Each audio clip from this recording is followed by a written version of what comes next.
Okay, basically time is on each person, each individual sees time or and affects time in their body individually or as a group if they're in a certain area. Basically, we all have atoms, and each atom in our body has electrons. Electrons spin at 1% of the speed of light, which is pretty fast. That's pretty much at 18 seconds around the world. That's how fast our electrons spin around our atoms, and we all are made of atoms. Each individual person has atoms, the building blocks of life or matter itself. Anyway, that's the way it works. What people don't realize, what gives us the body weight is our in our atoms or our body itself is actually the how fast the electrons spin.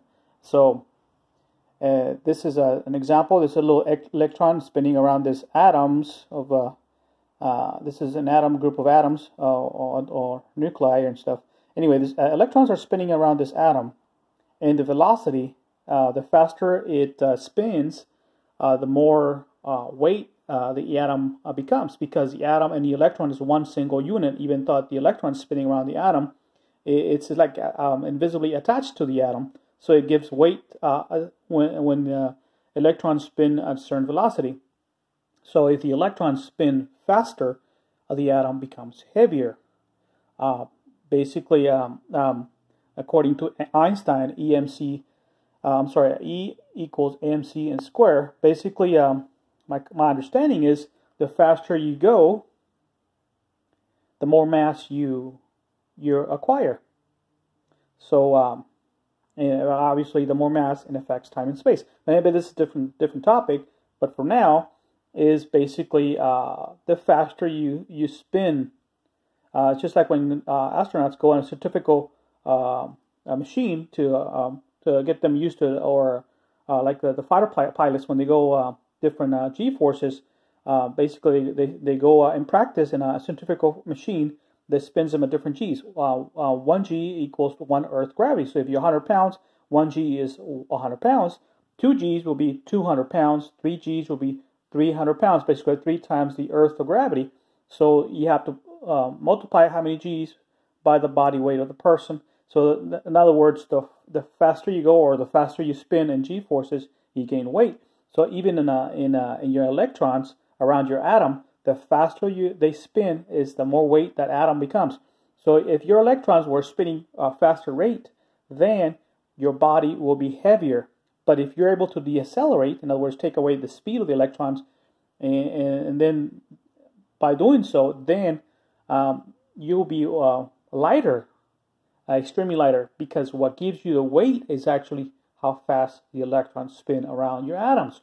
People don't realize that, but that's what happens. So, in how does a mass affect the speed of the electron? Is pretty easy. First of all, we have here a mountain, and we have here a sea level. We have two twin brothers, and in the mountain, the twin brother age is different because it has more mass. At sea level, there's less mass, so time flows differently. Even though they're twins, they're microseconds apart. One age is quicker than the other one by microseconds, because one is underneath mass, which it makes them age, I believe. I've heard age quicker than the other one. That's just what I heard. But anyway, that's a fact. It does affect your aging process by microseconds if one lives in a mountain and the other one lives at sea level. And it's all because of mass. But why does mass affect time in your body? Or why is perceived time in your body? We all perceive time depending how much mass we're in. So if you're in Earth, and Earth's got a gravity, a weight over gravity, an amount of gravity, you're going to age differently than if you were living in Mars. Mars has less gravity, so it will affect you different aging process. So the age process will not be the same as if two twins were living in one in Mars and one living in Earth. Obviously, one is going to age quicker than the other one. That's a fact. That's scientific. It's because one planet has more mass than the other one. So one is aging less and one is aging more. So maybe that's why they want to go to Mars. I don't know. But why? This is my theory. This is a magnet, and this is a little washer, and you have this little string here, and then you spin it, the washer, and you just spin it with your hand, and it'll start swinging. But if you put a magnet close enough, I'll take this the energy out of the spin. I'll start attracting the washer. So as it's spinning and get it from far away, you start getting closer, but not too close. It'll affect the spin. It'll take the energy out of the spin. So I believe that in this case, the magnet is taking away the speed, the velocity of the washer. So same thing happens with our atoms. If we have a planet, in this case, this planet is basically the magnet. The magnet attracts magnetic fields like metal and basically metallic forms or other forms of magnetic fields. But Earth is another form of a magnet, but it's more of a matter. This magnet, which is the Earth, does not attract magnets, but it attracts more. Well, actually, it does, but it attracts more like a different kind of substance. Matter attracts matter. So the mass, in this case, a mass is the magnet and attracts matter. In this case, our electrons, I believe, act the same as this, the washer. Basically, the electrons are the washers, and the mass, or the magnet, is the Earth. If you know your science, you know that the larger the planet, the more dentation the fabric of time. See, all the planets, the sun, the stars, every single mass object in space, it warps time and space. Basically, the reality is that space and time is actually a fabric, just like your bed sheet. This is a fact. I mean, it's a fabric. If you put marbles on top of it, they're going to dent it, and that's the same way. Okay, that's the planet right there, our Earth. Now, people wonder, well, why is the time is affected? Well, let me show you. Let's say you have a planet right here. Let's say Earth, okay, or whatever planet. But anyway, time flows differently depending how warped time and space because of an object, either a planet, Jupiter, the sun, a black hole.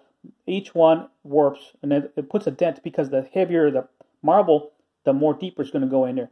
So if you're walking up here, and this is time and space, and say you're over here, and you're walking, if you walk straight line, it's going to take you quicker. Be quicker to cross to this point right here. But if you have to walk down and then walk up, basically now you're not walking a straight line. So a straight line, let's say it takes you 5 minutes, for example. Obviously, if it's not deep, but it's still deep, it curves.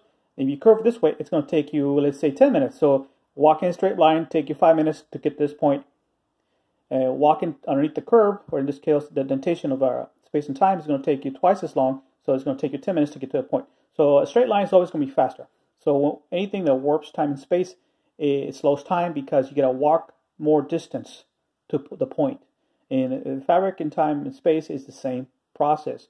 The more dentation, the more it's going to take you to walk from point A to point B. So, for example, here's a black hole.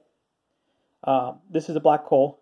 So see, if you walk in here from point A to point B, let's say because it's from here, it's going to take you 5 minutes from point A to point B. But if you have to walk all the way down, all the way down, all the way down, all the way down, and you have to go out, walk up, it's going to take you more, because now we're not talking just half the distance, probably deeper than that, probably 3 or 4 times the distance, or even more. And black holes are way more than distance, and this is just an example. We're talking thousands of times more distance, because the deeper it goes, it's going to affect it more, the distance. So let's say if you take 5 minutes to go across a straight line, but if you go walk down the hill and up the hill, let's say in this case, it's going to take you 10 times more the distance, for example purposes, because the deeper the hole is, the longer it's going to take you to cross it, if you are able to cross it. But even if you were up here and you have to go back, it's still going to be far, because it's pretty far going down. Anyway, I also believe that line of sight. People say, the scientists actually say they could see the glow of a black hole. But if you realize, they say they cannot see the inside of the black hole. And the reason is, my theory is because I call it line of sight. Okay, this is Earth right here. Sorry, this is Earth right here. Right? Line of sight. In other words, you have to see it. You're going to see it straight up here. You're going to see it right here. Line of sight. You're going to see it all the way to this point. Okay, so the eye or our telescope is going to see straight, kind of straight. So they're going to see this afterglow right here, this afterglow of the planets. But the reason they cannot see the event horizon is very simple. Within our own galaxy, the closer we are, because of line of sight, you cannot see this inside event horizon. For that, you have to have eyes up here and see it straight down. So the line of sight goes across, and you cannot see inside the event horizon.